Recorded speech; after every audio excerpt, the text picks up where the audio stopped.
Iya, baik.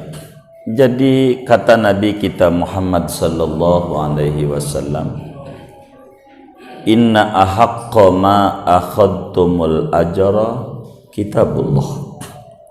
Sesungguhnya yang paling pantas untuk diberikan upah adalah membaca Al-Quran.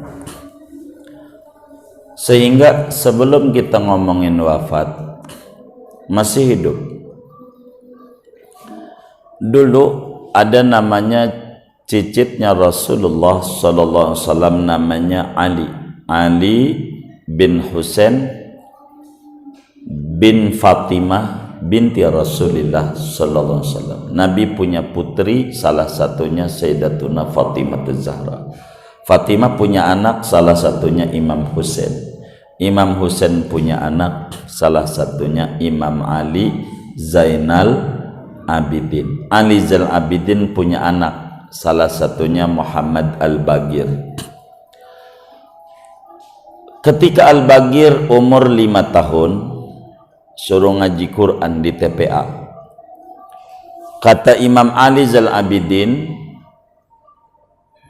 sama pembantunya, tolong Bagir dibawa ke Abdurrahman As-Silmi, itu ahli qiraat, ahli Quran. Suruh ngaji dia, diajaklah ngaji supaya punya guru tabi'in besar. Akhirnya ngajilah Muhammad Al-Bagir kepada Syekh Abdurrahman As-Silmi. Pulang ngaji, ditanya oleh abahnya, anakku udah ngaji? Udah. Ya masih telanjang-telanjang lah, bocah. Ngaji apa nak? Surat Fatihah. Coba abah dengerin. Maka disetorlah Fatihah itu kepada abahnya, Imam Ali Zainal Abidin. Dia dengerin Fatihahnya, hafal, bagus bacanya, tajwid-tajwidnya. Langsung tanya sama pembantunya, pembantuku, ada berapa unta di kandang? Kata pembantunya, ada 12.000 ekor. Tolong kasih kepada gurunya anak saya, Abdurrahman As-Silmi, sama duit 4.000 dinar. 1 dinar itu 4 gram emas. 4 kali 4 1,6 kilo emas. 1,6 kilo emas. Berapa tuh dirupiahin? Ya, kalau unta puyeng ngitungnya, sapi aja dah. Sapi 12.000 ekor. Berapa kira-kira? Karena orang Maharta ini tahu nih harga-harga sapi. 12.000 ekor. Wis sekian miliar aja dah. Pegal ngitungnya ya. Baik. Maka kemudian dibawalah ke Syekh Abdurrahman As-Silmi, lalu marah Syekh Abdurrahman, hal yasta'zi'u bi, apakah Ali Zainal Abidin menghina saya sampai kayak begini? Emang gua guru bayaran? Begitu kata Abdurrahman As-Silmi. Bawa. Lalu Imam Ali bin Zainal Abidin datang kepada gurunya, disamperin. Bahasa kita orang, Pak Ustad, ini karena saya hari ini punya unta 12.000, kalau ada 50.000 saya kasih. Ini belum kebayar, menghormat Pak Ustad, anak saya bisa baca Fatihah. Nggak kebayar. Fatihah itu turun dikawal 70.000 malaikat. Maka sebagai bentuk penghormatan, ini enggak seberapa, supaya kemakan duit saya sama gurunya anak saya. Itulah keluarga Rasulullah, hormatnya sama ilmu. Kayak begitu, biar kemakan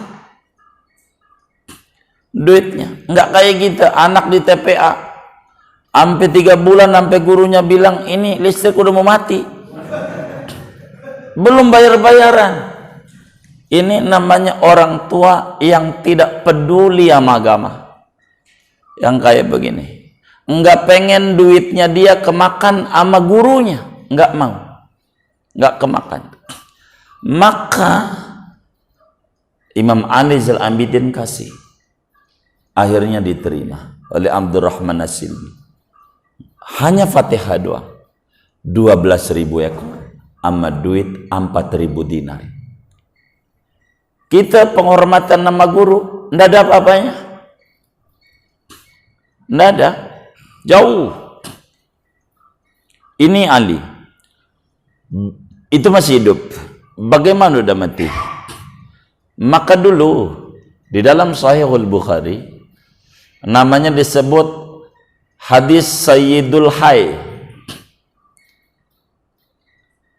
Hadis kepala suhu. Jadi sahabat Nabi habis ada satu rihlah dakwah kemalaman, lalu kemudian habis kemalaman itu karena malam mampirlah di orang kampung, minta makan, wong gak ada warung, minta minum, aus, kan gurun pasir Arab, bisakah minta minum? Kagak kasih. Ini orang asing masuk kampung sebelah di portal, karena portal ini anti corona, udah susah, ini ndak bisa. Akhirnya dia bikin kemah. Ternyata malam itu kepala suhu kakinya digigit kalajengking, bengkak gede. Itu para dukun, para tukang obat, tukang sembur kagak manjur ngobatin itu, tidak. Akhirnya udah puyeng karena makin bengkak kakinya. Kepikiran, kan ada orang asing tuh, kali aja dia bisa jampe-jampe. Begitu. Maka kemudian datanglah perwakilan kepala suhu. Sahabat mulai rada kecewa sama orang kampung ini. Pak, tolonglah kepala suhu saya kakinya digigit kalajengking, bengkak, tolonglah jampe-jampe. Ente saya minta minum aja tak kasih, ndak bisa. Kalau ente bayar nggak apa-apa, saya bakal jampe kalau bayar. Lalu kemudian itu kata si ini, bayarnya berapa? Pokoknya saya bayar. Saya minta bayaran cuman segerombolan kambing aja. Kambing itu kalau gerombol 10.000 ekor. Bisa dilihatlah di Riyadhus Shalihin hadisnya. Beneran ini. Ada, artinya tidak ngarang, tapi jumlah ini nanti panjangnya dari Riyadhus Shalihin jumlahnya. Pokoknya puluhan ribu. Percisnya jumlah ini nanti dilihat di Syarah Riyadhus Shalihin dari Falihin. Disebut. Akhirnya siap, yang penting sembuh, kepala suhu. Dijampe. Bacain Fatihah doang. Sembuh, kempes air, minumin, kasih 10.000 ekor. Udah temen-temennya nih, bagilah gue, kata temennya, gue nggak usah banyak, 10 aja. 10 nggak usah banyak, macem-macem. Kata dia, tar dulu saya mau nanya sama Nabi, upah baca Quran ini boleh apa kagak? Kata dia, tar dulu kita nanya sama Rasulullah, jangan ngomong bagi dulu, nanya sama Nabi. Nabi ada kasus begini. Lalu kemudian Nabi jawab, itu hadisnya tadi, inna ahaqqa ma akhadtumul ajra kitabullah, yang pantas minta upah kalau kita baca Al-Quran. Maka kalau kemudian anaknya bisa, nggak usah orang lain, wong anaknya ya dididik, anaknya lah baca Quran, jangan pakai MP3 Yasin, dia yang baca anaknya. Kata anaknya, saya repot, belum ngaji, nyuruh orang lain. Ya wajarlah, kasih barang seperaknya, nggak usah pakai dia minta, kita kudu ngerti, kasih. Uang tugas kita ini baca, ngurus ini bukan tugas dia, kita kasih hadiah ala kadarnya, kasih sama dia, nggak apa-apa, nggak apa-apa, kayak begitu. Ini minta bayar dokter, timbang nanya-nanya doang, kita yang jawab. Kenapa Pak? Demam. Tuh, kita yang jawab, dia kagak tahu, kita kan yang tahu. Demam. Oh, demam. Dokter mulai mikir, paracetamol. Dokter, berapa hari? Kan dia nanya, akan kita jawab 3 hari. Mulai mikir, demamnya di hari ketiga bagaimana? Dia nanya, punya mah enggak? Begitu. Kata kita enggak ada. Udah minum obat apa? Dia ogah disalahin. Kita sebut Paramek udah, Dekolgin udah, apalagi itu ya, Bodrek udah, iya macam-macam dah. Itu pasti yang bakal dikasih yang kita kagak sebut. Pastikan itu. Dia nggak mau disalahin. Bego, gue udah minum nih. Takut dikata begitu dia. Tuh dokter tuh. Iya baik, udah selesai semuanya. Ya udah tiduran. Mangap. Takut radang doang katanya. Perutnya tepuk-tepuk. Ya duduk.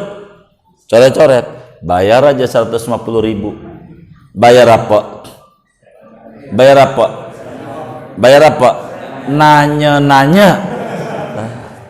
Bayar apa? Nanya-nanya. Gitu. Dia ngasih obat lah kagak.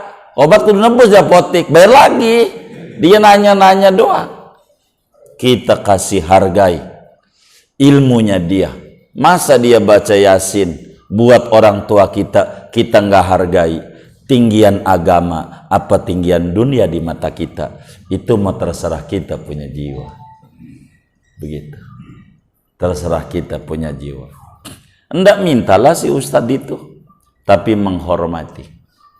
Dan itu disuruh oleh Nabi Yuna Muhammad sallallahu alaihi wasallam. Wah, kalau ngomong cerita ahlul bait, tidak ada berbicara kedermawanan, penghormatan sama ulama seperti penghormatannya ahlul baitnya Rasulullah sallallahu alaihi wasallam.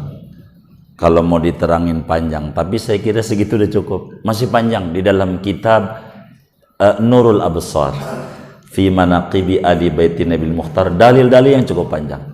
Masih panjang, tapi enggak apa-apa, kasih aja si ustadz itu untuk baca, ya buat itu sebagai bentuk penghormatan. Wong bukan tugasnya dia, tugasnya kita. Tuh yang mandiin tuh kasihlah yang banyak kalau duitnya ada mah. Tugas kita mandiin, bukan tugas dia. Tapi fardu kifayah, iya fardu kifayah buat orang lain, ente anaknya. Tugas anda semuanya. Enggak ada yang nyolatin orang lain, enggak apa-apa anda.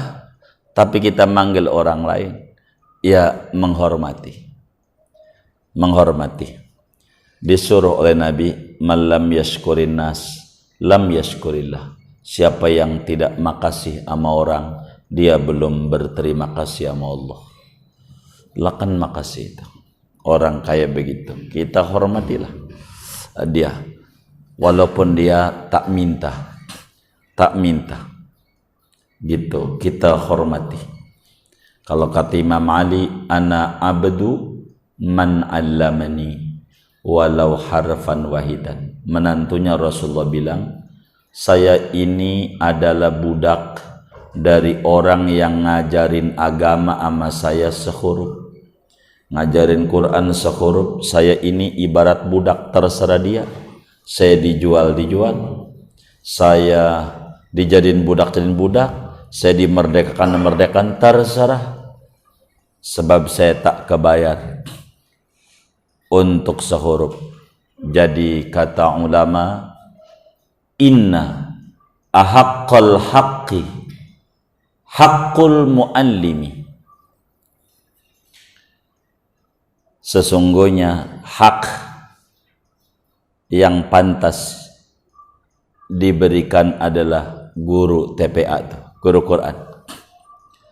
Jadi andai kita memberikan 1.000.000 per huruf yang bisa kita dari dia, maka 1.000.000 masih kecil. Kita ngasih tuh uang nyelamatin sampai akhirat bisa Quran. Jangan sembarangin, jangan, kasihan guru-guru TPA tuh. Bahasa Inggris saja kita muliakan, masa TPA kursus, rumah sakit inden buat sakit doang nanti. Udah kita bayar dulu. Masa itu buat guru TPA enggak? Jadi memberi kayak begitu diajarkan oleh Nabi, inna ahaqqa ma akhadtumul ajra kitabullah. Yang paling pantas diberikan upah adalah Al-Quran. Kurang lebih demikian. Wallahu a'lam.